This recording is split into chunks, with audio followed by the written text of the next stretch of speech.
અને સર્વ વિદ્યાર્થીઓને દ્રષ્ટિના નમસ્કાર છે.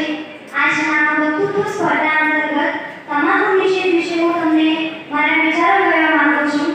જો આજના કળિયુગની વાત કરું તો ઘણા લોકો એમ કહે છે કે દારૂમાં તમારી જિંદગી છે અને બીડી વગર તો રહી જ ના શકો. સાચે જ જો દારૂમાં તમારી જિંદગી છે તો તમારા પરિવારવાળાઓનું શું? મને તો આ શબ્દ જ ગંભીર લાગે છે. વ્યસન પ્રાણીઓમાં કહેવત છે કે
વિશે ભારે નુકસાન પહોંચી છે, એટલે કે તમાકુ આપણા શરીરમાં પોતાનું પ્રભુત્વ જમાવી લે છે. ખરેખર તો ભારતને ભૂટાન દેશ પાસે શીખવું જોઈએ. હા, વિશ્વનો સૌપ્રથમ તમાકુ ફ્રી દેશ જો કોઈ હોય તો તે ભૂટાન છે. 2010 પછી ભૂટાન સરકારે તમાકુ પર સમગ્ર પ્રતિબંધ મૂકી દીધો છે. ત્યાંની સરકારને પોતાની પ્રજાની ખૂબ ચિંતા છે કે તેનાથી સાબિત થઈ ગયું છે. વિશ્વમાં પ્રથમ નંબરની વસ્તી ધરાવતો દેશ ભારત જો સંપૂર્ણ વ્યસનમુક્ત હોય તો તમાકુ ઉત્પાદન કરનારી કંપનીઓ લાગા કરી જાય અને ભારત સર્વપ્રથમ અને વિકસિત દેશ બની જાય. આના માટે પ્રયાસો ચાલી રહ્યા છે. ભારતના અમુક રિપોર્ટ આપને ગમે દર 6 સેકન્ડે તમાકુના સેવનથી એક વ્યક્તિનું મોત થાય છે. 1 મિનિટમાં 10 વ્યક્તિ, 1 કલાકમાં 600 વ્યક્તિ અને 1 દિવસમાં 14,400 વ્યક્તિ પોતાનો જીવ ગુમાવે છે. એટલો ખતરનાક આંકડો છે. તમાકુ ભારતમાં નહીં પૂરા વિશ્વમાં છે. જેમ